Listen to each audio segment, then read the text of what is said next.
We gotta talk about this. Shots were fired at a Jewish girls' school in Toronto, as you can see. And our Canadian politicians have been quick to condemn this attack, as they should. However, they were quick to blame and point fingers absent any evidence. Meanwhile, they appear to still be absolutely silent over the genocide taking place of Palestinians in Gaza, and especially now the attacks on Rafah. Here are 3 things we need to talk about. Number 1. It was stated that this shooting took place at around 5 a.m. There were no students at that school, so why isn't that being mentioned? Either way, let's agree. Shooting at a school under any circumstances shouldn't be acceptable. It's wrong regardless. Point number 2. The school spokesperson said, "We know who did this, but we won't say until we're absolutely sure," which I'm pretty sure means they're implying it was Hamas supporters. Again, absolutely no evidence. Meanwhile, there's a complete opposite end of the spectrum whereby a lot of people are saying this was probably a false flag attack by Zionists to garner support during Israel's genocide in Gaza and the recent attacks on Rafah.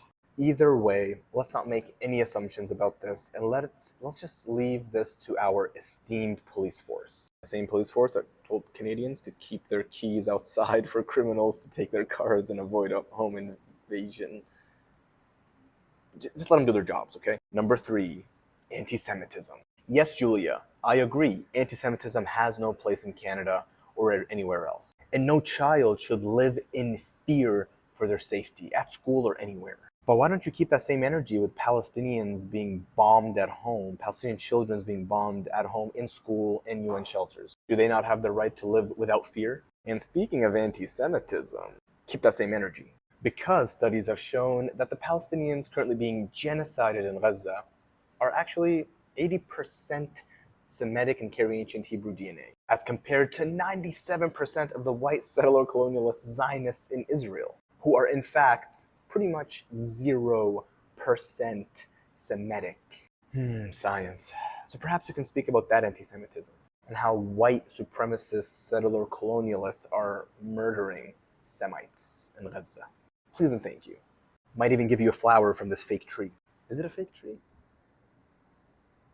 I think it might be real. Anyways, beyond the point. And let's not forget these attacks whereby we had Zionists take knives and threaten protesters and tear down banners. And Zionist Agent Smith right here literally punch a Muslim woman at a peaceful protest. And they got away with absolutely no consequences. So maybe answer those questions about hypocrisy and double standards and why you immediately accuse a group of people of something with no evidence, and then when there's absolutely HD evidence caught on camera, the police do absolutely nothing when they're Zionists. Oh, and before I conclude, let's remember, every time we talk about anti-Semitism, let's not forget, every single time Apartheid Israel says that it speaks on behalf of all Jewish people and that it is a Jewish state, and then they proceed to commit genocide, ethnic cleansing in the name of Judaism and in the name of the Jewish people.